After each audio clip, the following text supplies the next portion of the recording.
try Pitfall. It's an awesome game. We'll start out with a trick.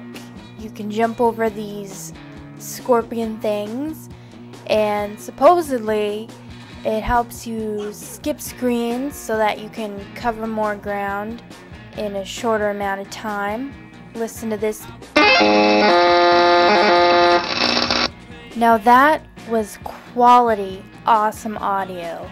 I mean, the Tarzan yell, the logs are rolling, except they're not really rolling, they're just moving steadily, and it's supposed to look like they're rolling. That's really the only attempt at animation in this game.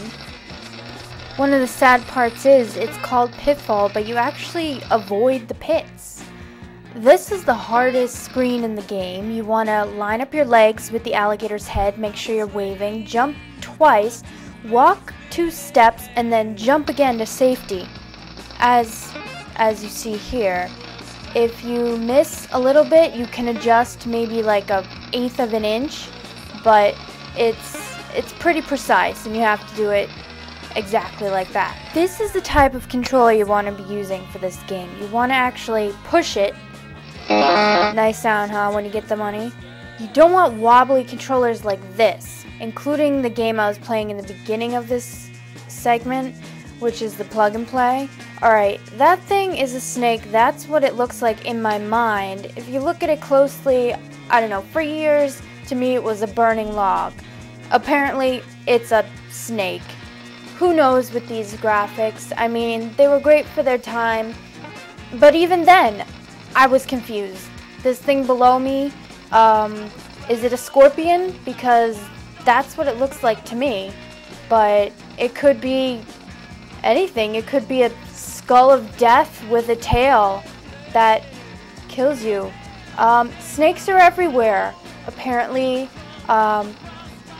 there's like 5 screens with snakes through here, and disappearing lakes. Very inventive, I think. Excellent. Another snake. Again, like many Atari games, very boring with the screen setup. The degree of difficulty is nowhere to be seen. It's just jumping. It's just whether you can control your controller and stay on the alligator's heads or jump on this vine. It's basically human error.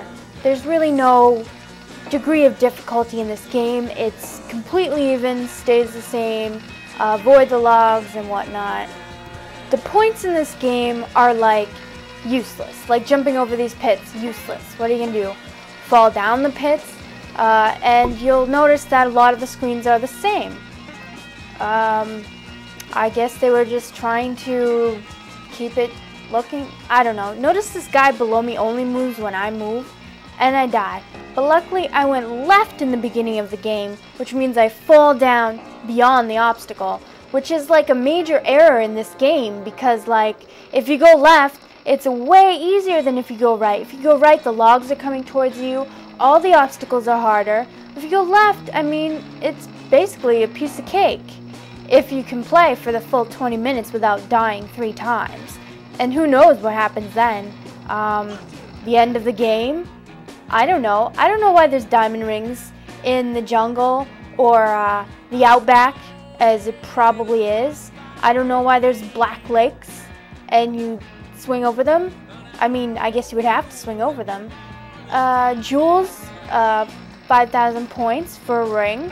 Again, the points do nothing, so I mean, you could just be a jackass and jump over them instead of actually getting them, or walk through the logs like I do.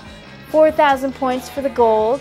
Again with the logs, why is that the current theme of, you know, the obstacle in this game? Why couldn't it have been something else to do with the pits? Because, matter of fact, I avoid all the pits. Why go down them? You either encounter these scorpion things or you encounter brick walls. Another gold bar, 4,000 points. Whoopee, what's it going to do for me? It's not going to give me another life. It's not going to add anything to my gameplay. Money bag, 2,000 points. sometimes the values of the things change, and the logs, again, take away your points. Who cares? Who cares about the points?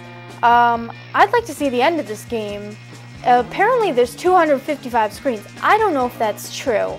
I've never made it. The best I can get is to about 100 screens by the end of the 20 minutes. I guess, oh, black gold, racism in a game, it's worth less than the real gold. Real gold. But anyway, I love that black gold because it means you're about at the 100th screen, which is where I am right now. But you know what? As much as I'm bashing this game, I love it. I loved it when I was little. I mean, I tried to get as far as I could all the time, but it's difficult. It's human error. It's like the joystick. And then this. What is this? My Atari just crashed. I don't know what's going on. When a game crashes like this, you're supposed to just accept the fact that it doesn't want you to beat it, and you shouldn't try.